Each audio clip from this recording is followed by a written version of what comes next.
Lesson 9. Exposing the misclassification of the so-called Black people and reclaiming true nationality. Welcome back, Royals. Today's lesson is critical because it will correct one of the biggest lies ever told to the so-called Black community, the belief that we are Indians or American Indians. The truth? Indian is not a nationality. We are not from India. The U.S. government deliberately misclassified us to erase our true identity. This deception was done to strip us of our political standing, wealth, land, and birthright, while replacing us with imposters who continue to benefit from stolen inheritance.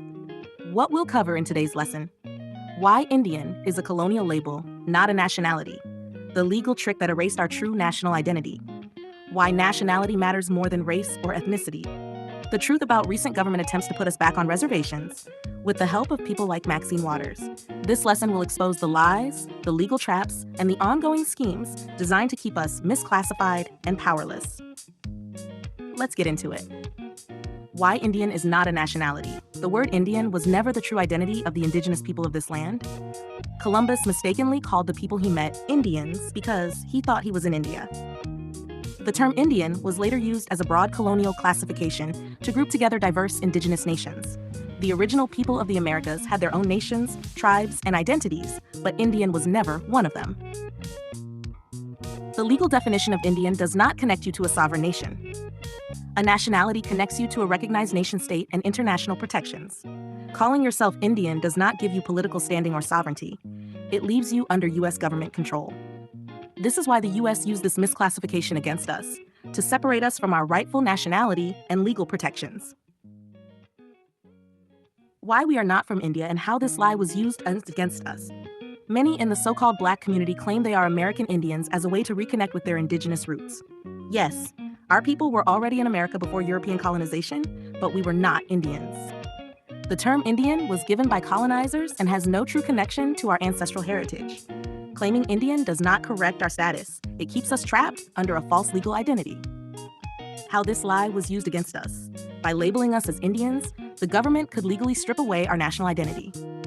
This allowed them to force people onto reservations, steal land, and deny them international protections.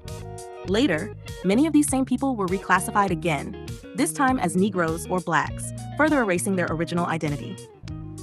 The takeaway: if you do not claim your true nationality, you remain a stateless person, which means you have no recognized legal rights under international law. Nationality versus ethnicity. Why this distinction matters. One of the biggest misconceptions in the so-called Black community is the confusion between nationality and ethnicity. Ethnicity refers to culture, traditions, and ancestry. Nationality refers to legal and political standing under a recognized nation-state. Key example: a Chinese person in America is still a national of China. A Nigerian in America is still a national of Nigeria. But if you identify as Black, African American, or Indian, you are legally stateless. Why this is a problem? Without nationality, you are considered property of the U.S. government. You cannot enforce your rights under international law. You remain a 14th Amendment U.S. citizen, a legal status that makes you a ward of the state. This is why nationality is the key to reclaiming true sovereignty. The recent attempt to put us back on reservations, Maxine Waters' role.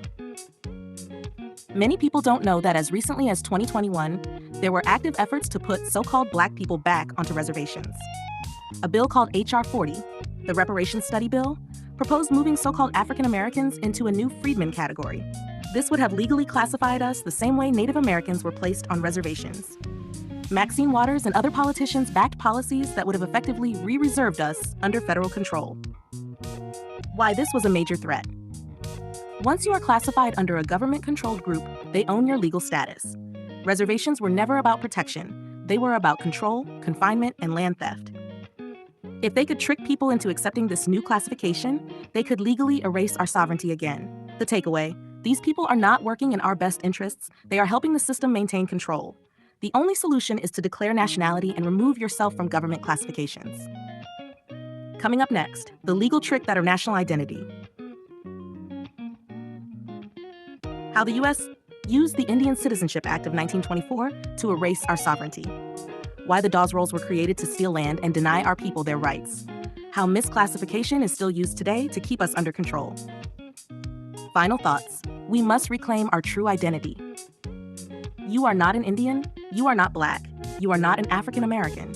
You are a descendant of a sovereign people whose nationality was stolen. If you do not correct your status, you remain legally powerless. Stay tuned for Part 2, where we expose how the government used legal paperwork to strip us of our national identity and land. Part 2. The legal trick that erased our national identity. Now that we have established that Indian is not a nationality, and that the U.S. government deliberately misclassified melanated people, we need to uncover the legal process used to erase our true status. What we'll cover in this section: how the Indian Citizenship Act of 1924 stripped away our sovereignty, the Dawes Rolls and the $5 Indian scam, how imposters stole our land, how the U.S. government systematically removed melanated people from history, #the Indian Citizenship Act of 1924, a tool of political genocide. Most people believe the Indian Citizenship Act of 1924 was passed to help Native Americans by granting them U.S. citizenship. The truth? This law was used to erase the sovereignty of the indigenous, melanated people of America. Before 1924, the U.S. had no legal jurisdiction over indigenous peoples because they were separate nations. The U.S. government needed a way to absorb them into its system, so they forced citizenship upon them. Once they were classified as U.S. citizens, they lost all claims to land, self-governance, and legal protections under treaty law. Key example: before 1924, the so-called Black Indians had land claims under various treaties. Once they were classified as U.S. citizens, their land was no longer protected because they were no longer considered part of a sovereign nation. This allowed the U.S. government to legally confiscate their land and resources. The result? Our people lost millions of acres of land, while European settlers and $5 Indians took control.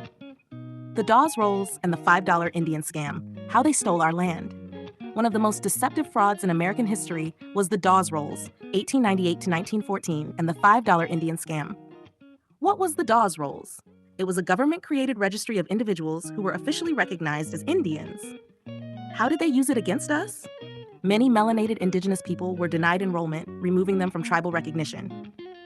White settlers paid just $5 to falsely register as Indians and steal land, benefits, and resources meant for the real indigenous people.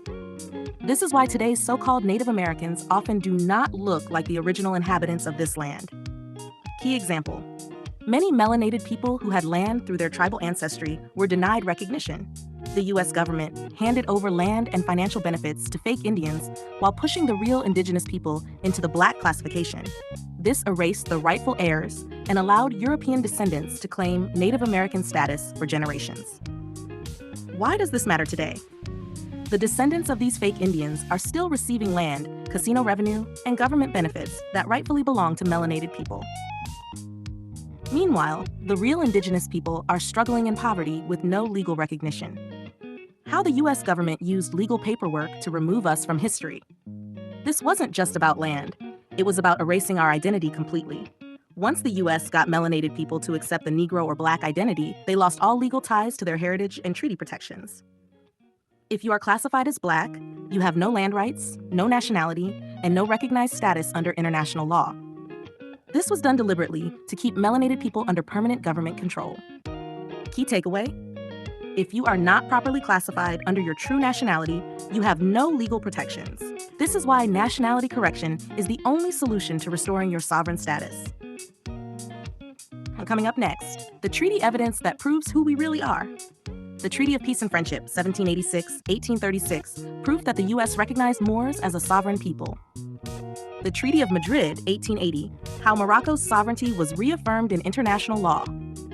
UNDRIP and the Vienna Convention, your right to self-governance and nationality correction. Final thoughts: why you must take action. The government spent over a century misclassifying our people to keep us from reclaiming our inheritance. The land, wealth, and power were stolen through legal deception, but the proof of who we are still exists in historical treaties. If we do not reclaim our nationality, we remain subjects of a system designed to keep us powerless. Stay tuned for Part 3, where we break down the treaties that prove our true identity and why correcting our nationality is the only way to restore our inheritance. Part 3. Now that we've exposed how the Indian Citizenship Act of 1924, the Dawes Rolls, and the $5 Indian scam were used to erase our national identity, it's time to reveal the treaties that prove who we really are. These treaties are critical because they show that our sovereignty was recognized long before the U.S. and government started misclassifying us. The Treaty of Peace and Friendship, 1786-1836, proof that Moors were recognized as sovereign. One of the most powerful documents proving our true nationality is the Treaty of Peace and Friendship between Morocco and the United States. First signed in 1786, renewed in 1836, and still valid today, recognized Moors as a sovereign people with legal protections under international law, prevented Moors from being enslaved or treated as subjects of European rule. Why this matters. If Moors were considered a sovereign nation in 1786, how could they later be classified as Negroes or Black in the 1900s? The U.S. had no legal authority over Moors, which is why they had to use misclassification to strip away our nationality. This treaty is still legally enforceable today, meaning that nationality correction is not just a concept, but a lawful right. The Treaty of Madrid, 1880, reinforcing Moorish sovereignty, signed between Morocco and European powers, including the United States, acknowledged that Moors had sovereign rights and protections, reinforced the legal status of Moroccan nationals living abroad. Why this matters. This treaty reaffirmed Morocco's sovereignty just 44 years before the U.S. reclassified many Moors as Negroes or Indians. It proves that Moors were still internationally recognized in the late 19th century. It connects the so-called Black people in America back to their rightful national status. Montevideo Convention, 1933, the right to declare nationality. This treaty is the legal definition of a sovereign state under international law. It states that a nation does not need permission from another government to declare its nationality. As long as a group has a defined population, government, territory, and capacity to enter relations with other states, it qualifies as a nation. This means that we do not need the U.S. government's approval to reclaim our nationality. Why this matters. If the U.S. claims that we lost our nationality, the Montevideo Convention states that we have the right to restore it. This treaty is still active, meaning that nationality correction is legally protected under international law. The Vienna Convention on the Law of Treaties, 1969. The U.S. cannot ignore these agreements. This treaty confirms that a valid treaty remains in effect unless both parties formally revoke it. The U.S. never revoked the Treaty of Peace and Friendship or the Treaty of Madrid. This means that our sovereign status as Moors is still legally binding today. Why this matters. The U.S. government cannot deny these treaties. They are part of international law. This is why misclassification was necessary, to make us forget our legal status. By reclaiming our nationality, we are enforcing laws that already exist, rather than asking for permission. Coming up next, the final steps to reclaiming nationality and breaking free from misclassification, how to start the nationality correction process, the importance of self-governance and trust law, why financial independence is key to sovereignty. Final thoughts. The truth was never hidden, just buried. These treaties prove that we were never supposed to be classified as Black, Indian, or Negro. Our nationality and sovereignty were recognized, but erased through legal deception. Now that we know the truth, it is our responsibility to correct it. Stay tuned for Part 4, where we will break down the steps you need to take to reclaim your nationality and protect your sovereignty. And Part 4, final section. Now that we've established that our nationality was never lost, only buried under misclassification, it's time to discuss how we reclaim our rightful status. What we'll cover in this final section: the steps to correcting your nationality and political status, the importance of self-governance and establishing your own trust, why financial independence is a critical part of sovereignty, how to begin the nationality correction process. Step 1. Stop identifying with labels that are not nationalities. You are not Black, Negro, African American, or Indian. These terms were legally designed to keep you stateless and under government control. Recognizing your nationality is the first step toward legal and political restoration. Step 2. Declare your nationality under a self-governing structure. The U.S. does not have the authority to grant you nationality. Under international law, Montevideo Convention, you can declare your nationality and self-govern. This means you need to be part of a recognized nation or religious government. Step 3. Correct your legal status and documentation. Reclaim your political standing by ensuring your legal documents reflect your nationality. This includes affidavits, trust documents, and notices to government agencies. If your documentation still classifies you as a U.S. corporate citizen, you are still under their jurisdiction. Step 4. Learn how to operate as a national, not a corporate citizen. U.S. citizens are subjects of the federal government. Nationals have self-governance and international legal protections. Understanding how to operate in the private is key to maintaining your sovereignty. Why self-governance and trust law are essential. The U.S. government operates as a corporation. If you do not establish your own governing structure, you remain under their corporate jurisdiction. You must have your own self-governing entity, such as a religious government, trust, or private membership association. A trust protects your assets, your children, and your legacy from government seizure. If your wealth, property, and rights are not in a trust, they are vulnerable to legal claims. How trusts protect you? Your children are considered wards of the state unless you establish legal guardianship through a trust. Your home, business, and land can be taxed and seized unless placed under private trust protection. Your intellectual property, name, and identity can be monetized by the system unless you legally reclaim them. Trusts allow you to pass down wealth and sovereignty to future generations without government interference. Why financial independence is a key part of sovereignty. If you rely on the system financially, you are still controlled by it. Banks, student loans, government programs, and credit systems are designed to keep you in economic servitude. True sovereignty requires breaking free from these financial traps and establishing self-sustaining wealth. Steps to achieve financial independence. Use private banking and trust structures instead of public financial institutions. Invest in real assets like land, gold, and silver instead of depreciating liabilities. Create businesses and economic structures that allow you to operate outside of government dependency. Sovereignty is more than just nationality. It's also about controlling your economic future. Final thoughts. It's time to take action. The U.S. did not erase our nationality. They simply buried it under legal deception. The treaties, laws, and international agreements prove that our status was never lost, only hidden. Reclaiming our nationality is not about asking for recognition. It's about enforcing the truth. The time to act is now. If you are not taking steps to correct your nationality, protect your assets, and establish self-governance, you are allowing the system to continue profiting off of your identity. If you need guidance on nationality correction, book a consultation.